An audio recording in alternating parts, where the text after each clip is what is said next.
не можах да разбера конкретно да дадеш пример, по какъв начин изграждаш надолу детето, за да може то надолу. За мъдрост и стремежи. Значи мъдростта е всъщност да знаеш природните закони. И когато знаеш един природен закон, сега ще ви дам пример с конкретен природен закон, много лесно разбираш как да правиш стремежи. Аз имам център Виолетовата жаба, който център все си казвам, нали, че трябва някой друг да го поеме, защото аз трябва да се занимавам с светлина, ама така някак си не го поема друг. И не мога да разбера защо става и тогава един учител ми обясни следното. Казва се закон за космосите. Аз дали мога да ги оставя тези неща, най-накрая, че от стискане вече. Закона за космосите гласи, че в твоето развитие винаги има един под тебе и един над тебе. Този, който е под тебе, получава мъдрост от тебе, но ти дава любов и подкрепа. Т.е. ти него го учиш. Той, който е над тебе, той ти дава на тебе мъдрост и подкрепа, а ти му даваш на него любов и подкрепа. Значи как става това?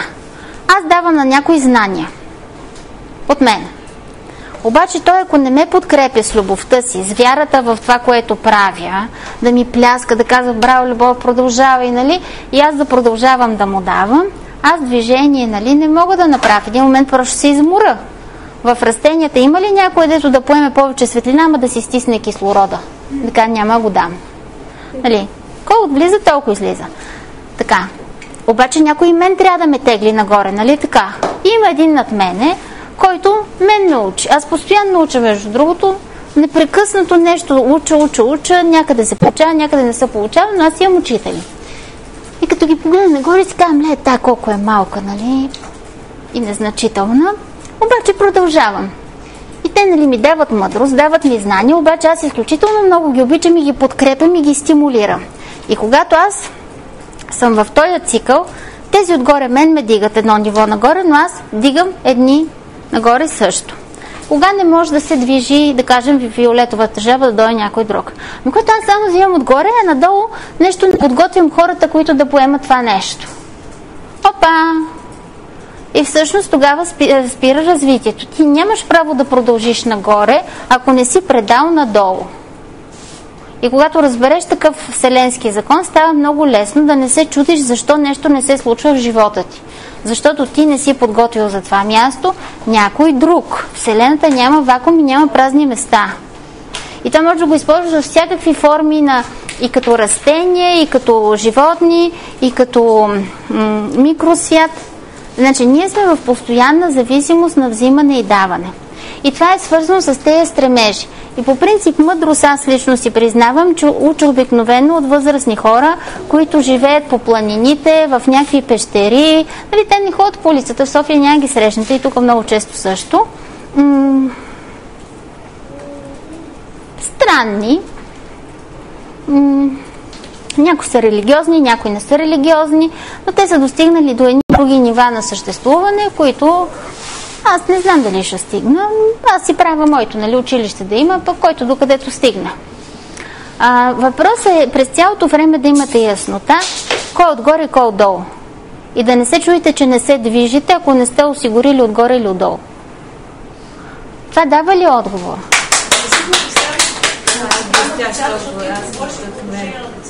Аз точно това правя с децата. Значи аз с децата това, което правя, и идват при мене, те през цялото време учат вселенски закони. Значи децата имат изключително добре развити полукълба. Тоест цялото това, което аз знам как работи, естествено през игра го правят, те го научават. Аз взимам отгоре, давам на децата, да кажем, взимам един шарен конструктор. Изсипвам го на масата и започвам да мога... Аз работя само с дете и родител заедно. При мен е забранено само дете, защото детето не е миксер да ми го донесат и им го ремонтирам. Значи идват, сядат, правят упражнения с детето, за да се научат какво да правят с него, когато са си сами. И ако това, което аз правя, не е според тяхната ценностна система, те да знаят и да могат да го спрат веднага. В такъв случай не е имало, но това е много важно, те да знаят къде им е детето и той човек какво прави с него. Да разпръскам този конструктор и ги карам да ги подредат по цветове, защото правим упражнения за критерии. После ги разпределяме по друг критерий, форма. И после записваме на листчета от кое какво има. после аз открадвам по няколко части, т.е. ги взимам и те трябва да познаят кое какво съм взела. В живота това се казва инвентаризация. В момента децата в жабата са абсолютно всичките готови да бъдат вкарани в един офис и да инвентаризират който склад искате. Могат да правят приемо-предавателен протокол, ама те не че знаят, че го могат, нали? Аз не съм им казал, сега правите инвентаризация, ние си играем на конструктори. И всякакви други неща, които са от реалния живот, те стигат при тях по този начин. Аз взимам отгоре, смилам го във вид, в който е достижим за тях, но винаги този закон се движи към тях. И той е назован. И те знаят защо го правиме. Да кажем закона за гравитацията, друг вселенски закон. Взимаме различни части и ги пускаме. И изясняваме, че дори да гледаш Хари Потър и да яхнеш метла, няма да полетиш. Това е начинът. Ти взимаш отгоре, пускаш надолу по разбираемо за другите начин. Простичко и приложимо в живота. Трябва да можеш да го ползваш. И да не те е срам, че не знаеш. Всички не знаеме. Въпросът е, като не знаеш, да питаш. И като не разбираш, пак да не те е срам и си кажеш, не разбирам и пак да питаш. И докато разбереш.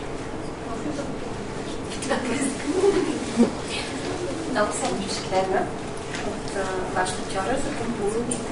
Чувам за нея. И другото, което ме впечатли, е във вашата предна презентация, вие се бяхте сложили под професор Мизанов. Да е Боже да достигне, че до там, защото това е признат на световно ниво. О, не, другите също са много признати. Аз въобще... Дънов, нали? Добра лична самооценка, така. Естествено и Дънов е признат, там говори за друго учение. Както и да е. Друго, което искам да кажа, първо се запознах, колкото бързо можах така да навлеза в някои от вашите идеи. Имайки предвид презентацията на англичания, тук пред нас, искам да ви задам такъв въпрос. Вие ги разграничавате възрастово. Значи тук веднага да един пропуск в системата. Значи ще ги избирате така децата, защото няма да има изпит, няма да имат оценки и така нататък, но вие се противоречите. Защото стават, правите една било. Децата се развиват с различен темп. Именно. Какво ще правят с децата, ако те напредват? Има някои, примерно едно или две деца от тази група от 12 деца, които напредват в по-бързи темпови, които могат да вземат за една година едно, две или три нива. Такъв въпрос не видях до сега. Ами, вие половината презентация не видяхте на практика, но ще отговоря накратко. Значи, децата са заедно в тази къщичка, доколкото в една възраст тези деца имат сходни интереси. Аз съм учил в Националната математическа гимназия, във времето, в когато в нея учеше най-доброто на Варна, най-доброто на Бургас. Людмила Живкова беше организирала там някакви неща. И имахме деца, които са по-малки от нас. С 2 години взимали са повече часове. Те не бяха емоционално зряли като нас. Значи ние в 8 клас имахме пубертет, имахме теми свързани с секс. Те бяха на възраст 5 и 6 клас. Интелектуално бяха с нас, но емоционално не бяха. И всъщност тези деца се разболяха. И когато децата играят във възраст, която е близка на тяхната, това не става проблем. Значи сутринта в това училище, за което аз ви говоря, децата правят лично развитие. Това е времето, в което те са заедно. Тоест всеки си прави неговото лично развитие и той има стимул от учителя през проекти да бъде подкрепен, да развива темата, която го интересува. Да кажем, темата му е миграции. И това дете почва да прави миграции. Миграции при птиците, миграции при хората, миграции в химията. Той работи по това. Другите деца са около него, но те не непременно правят миграции. Но ако му трябва да се снима с камера, той отива и пита другото дете. Ние сме го измерили да е по 10 квадратни метра на дете. Смятали са им там размерите на децата, така че да не си пречат, да не се изнервите и други проблеми да имат. Те са 3 и 5 метра, нали? Наши са 10. А след обяда децата ходят и работят по интереси. Издишването.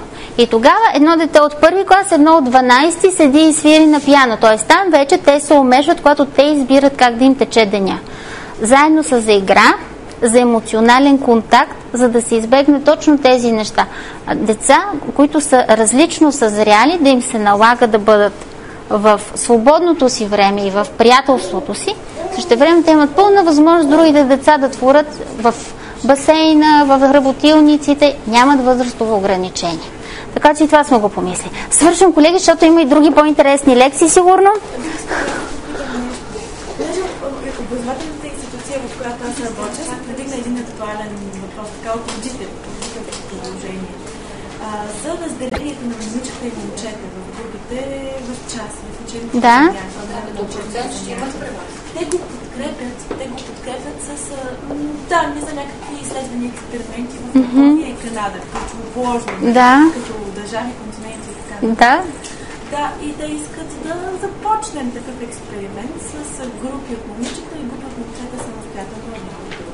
Доколко мислите, че това ще е функционално, плодотворно, до какви резултати би довело? Ами аз не ви познавам децата. В смисъл, аз не знам вашата общност каква е и какви ценности има и на каква възраст е. Тоест, ако видя за какво става въпрос, може да предположа някакви неща, които ще излезат. При нас, при вас, нали, вие механично искате да правите нещо на децата, пък в това училище ние правим, ние нищо не им правим, те си избират къде да ходят и с кой да си правят нещата. Така че ние не можем да им кажем и няма такава идея. Защото едно дете, примерно, сега последен пример. Записах сина ми в частно училище, не защото нямаше възможност да е в друго, за да се научи на милосърдие. В частните училища има много болни деца с нервна, с церебрална парализа, слепи, глухи, всякакви, и ти трябва да можеш да работиш с всякакви деца и да си приятел. И всъщност микробуса той пътуваше с всякаква форма на здраве деца и с всякаква възраст деца. И беше приятел и до момента няма проблем да е приятел и с 12 години по-големи и с 12 години по-малки. За мен умешването на деца е хубаво, стига те да избират и да се чувстват комфортно в това, а не да са отвън направени така. Разбира се. Просто самата аз разбрах за това, нали, така обсъждания между колеги и така се... Аз лично се зачудих дали въпросът не е поставен от амбициозен родител, който просто се ръководи от идеята за по-голяма успеваемост на детето си. И може да е сериозно, Просто беше ми интересно да ви